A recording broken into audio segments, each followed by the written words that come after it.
So, hi Emily, it's really nice for you to give me some time today. Can you tell me a bit about your role and what you do within Eastleigh Borough Council? So I'm Emily Howbrook, I'm the Strategic Development Manager at Eastleigh Borough Council, and I work closely with others on a housing programme looking to ensure we can deliver homes that meet the needs of our residents. So my role mainly is working with our senior leadership team and our members to focus on what it is that Eastleigh wants to achieve in its housing delivery aims. We have a dedicated housing programme ranging from small housing projects right through to one Horton Heath.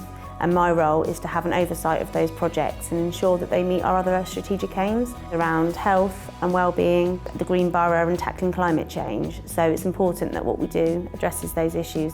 I have been working in local government since I was about 22, and I trained to be a planning officer on the job doing a part-time course at Oxford University. You grew up locally, didn't you? I did, yeah. So did you go to school around here? I did. I went to the Toynbee School and I went to sixth form college at Barton Preble. I then applied for various geography degrees because that was my subject of interest. I got a bursary funding opportunity to do a full-time master's at Southampton in urban planning. And I wrote to all the local authorities in Hampshire asking if they needed anyone to do any sort of place-shaping planning roles. And a council in Farnborough, Rushmore Borough Council, they sort of highlighted a job that was coming up, and the job was Assistant Planning Policy Officer. And I was really lucky I got that job. It was maternity cover for a senior officer, and I've been in planning ever since. So you've done all your training and learning, and obviously you've been a planner for a number of years. I know over the last year you've had to re-engage with learning and go back and study. So can you tell me about that qualification that you've just been doing? I'm just coming to the end of doing a year remote course, which is the Chartered Institute of Housing Level 4. There was a bit of a gap in our knowledge and expertise around housing management. And I think for me, I'd had the whole planning experience and qualification, and I'd started to get a lot more involved with development and learning a lot from the One Horton Heath team. But I didn't have as much exposure to housing issues and housing management issues, so it felt like the last bit of the jigsaw. What subjects that you learnt at secondary school do you think are really important to your current job role that you still use now? Geography is the subject. That and history, the humanities, was something that I was really passionate about as a young person. Just finding about how communities work and the history behind how places were built. But English as well was really important, being able to articulate and be able to write in a way that puts across an argument. It's really important.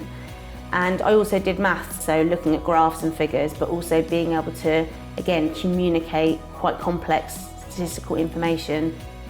So Emily, my next question to you is what motivates you? What do you love most about your job? A lot of people that go into the planning profession, and particularly those that work for local government, are really passionate about making a better place for people. I think what I'm most passionate about is just the fact that it's always changing and there's new challenges all the time, and it's never boring really. I have worked on plans that look ahead 20, 30 years, and we have to adapt to changes in government policy, changes in local politics, changes in development projects that become available. And I think the planning sector itself hasn't gone through major changes a lot since it was introduced in sort of like the 40s.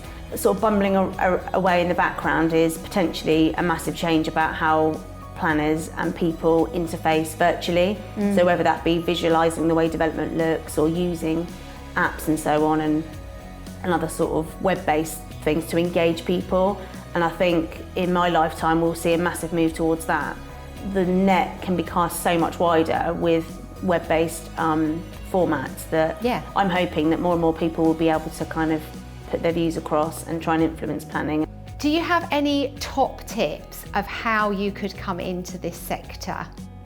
Definitely try and see if you can get some work experience. Contact your local council or your county council or even parish council, or even just to get involved with environmental issues. You have to work with all different types of experts. So if there's anything, whether it be highways or traffic safety or parking or any kind of neighbourhood level issue that you're interested in, just engage with that.